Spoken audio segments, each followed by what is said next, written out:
চুম্বকদের সঙ্গে প্রাথমিক পরিচয় আমাদের হয়েছে। এবারে আমরা চুম্বক ক্ষেত্রের কথা এবং এই ক্ষেত্র কিভাবে চলন্ত ইলেকট্রিক চার্জকে প্রভাবিত করে তার আলোচনা করব।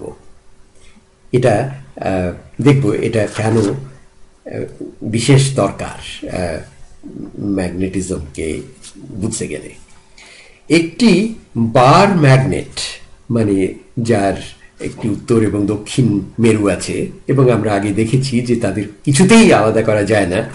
এটিকে যদি ভাঙো তাহলে দুটো বার ম্যাগনেট পাবে যার দুটোরই উত্তর এবং দক্ষিণ। তো এমনি একটি বার ম্যাগনেট রয়েছে। আচ্ছা, চুম্বকের একটি ক্ষেত্র থাকে, মানে এই চুম্বকের চারপাশে সে তার যে মানে পাশাপাশি যে স্থান রয়েছে তাতে এই চুম্বক একটা প্রভাব বিস্তার করে এবং তাকেই সেই ক্ষেত্র বলে, যেটাকে আমরা কয়েকবার ক্ষেত্রের কথা বলেছি। তো সেটাকে চোখে দেখা যায় যদি চুম্বকের চারপাশে তুমি লোহার গুঁড়ো ছড়িয়ে দাও। দেখবে লোহার গুঁড়োগুলো তারা নিজেরা নিজেদের মানে একটা কাগজের উপর ধরো সেটা করলে লোহার গুঁড়োগুলো দেখবে কতগুলো লাইনে এসে মানে লাইন এঁকে দেখিয়ে দেয় তোমাকে ঠিক কিভাবে ওই চুম্বক ক্ষেত্রটি রয়েছে। অথবা একটি ছোট কম্পাস এর কাঁটা, যদি সেই ছোট কম্পাসটিকে তুমি এই ম্যাগনেটের কাছে নিয়ে এসো তাহলে ওই কাঁটাটা দেখবে এক এক জায়গায় রাখলে যে সামান্য সামান্য ঘুরে ঘুরে সেই কাঁটাটা তোমায় চোখে দেখিয়ে দেবে যে এই ক্ষেত্রটি ঠিক কিভাবে উত্তর থেকে দক্ষিণ দিকে গেছে।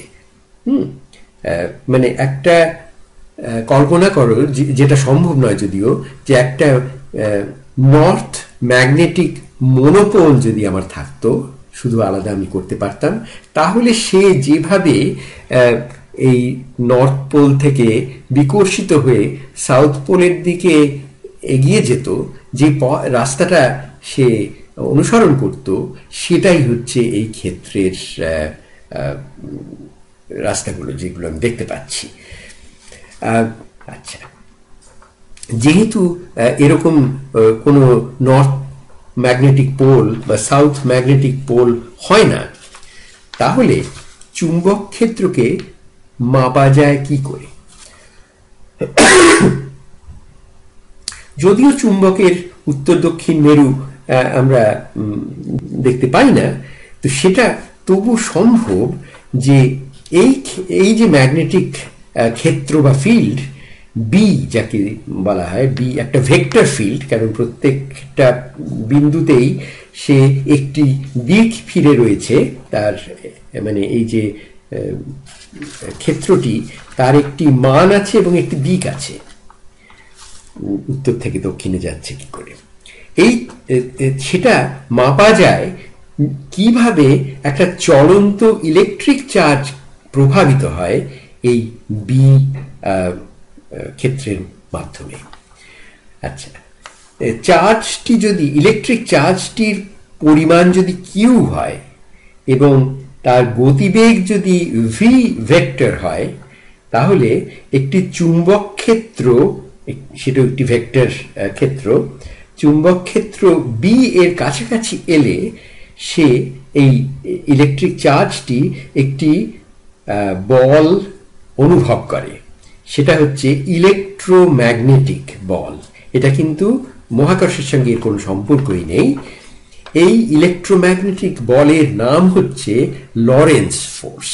লরেন্স বলে একজন মস্ত বৈজ্ঞানিক, ঊনবিংশ শতাব্দীর শেষে তিনি বিখ্যাত ছিলেন, তার নামে এই লরেন্স ফোর্সের নাম।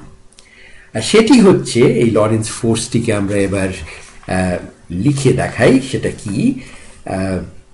সেই লরেন্স ফোর্সটি হচ্ছে একটি যে চার্জটি চলেছে, যাকে দিয়ে আমরা ওই বি কে মাপছি, সেই চার্জ কিউ, এবং তাকে গুণ করতে হচ্ছে ভি, যেটা হচ্ছে ওই চার্জের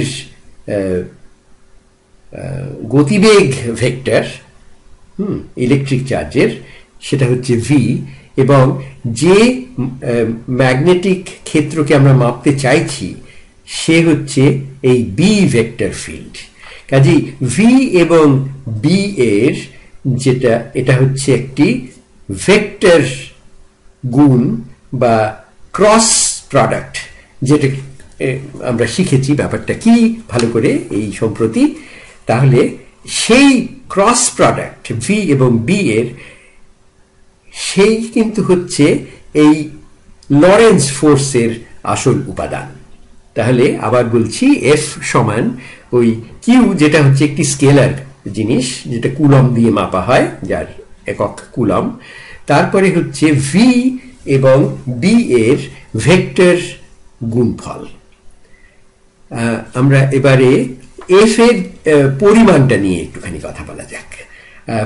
আচ্ছা, এই এফ এর পরিমাণটি হচ্ছে, যেহেতু এই ভেক্টর গুণ ভি এবং বি এর, যেটা আমরা দেখেছি এই ভেক্টর গুণের ব্যাপারটা হচ্ছে যে একটি ভেক্টরের সমান্তর অন্য ভেক্টরটির যে অংশটি, মানে দ্বিতীয় ভেক্টরটির যে অংশটি প্রথম ভেক্টরের সঙ্গে লম্ব বা পারপেন্ডিকুলার বা 90 ডিগ্রিতে রয়েছে, সেই অংশটি এখানে কাজে লাগে এই ভি ক্রস বিতে।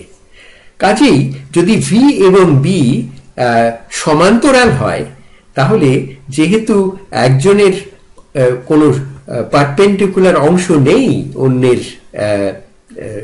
দিকে, অন্যের সঙ্গে, সেই জন্য এটি হবে শূন্য।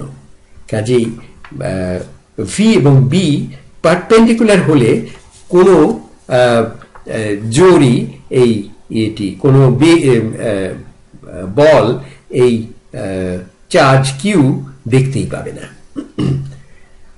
এবং আমরা জানি যে এই ম্যাগনিটিউড হচ্ছে এই কিউ, ভি এবং বি এর পরিমাণ, এবং তাদের মধ্যে যদি কোণ হয় থিটা, সাইন থিটা। আচ্ছা, তাহলে এই বি এর এককটি কি হবে?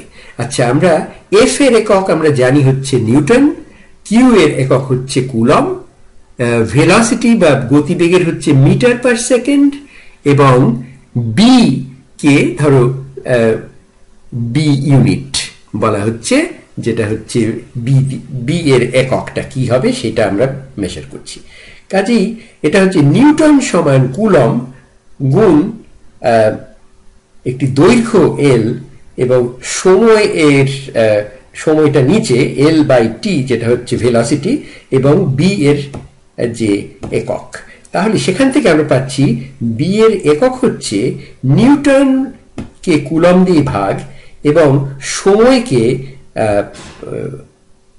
কি বলে স্থানের দৈর্ঘ্য দিয়ে, মানে সেকেন্ডকে মিটার দিয়ে ভাগ বলতে পারো।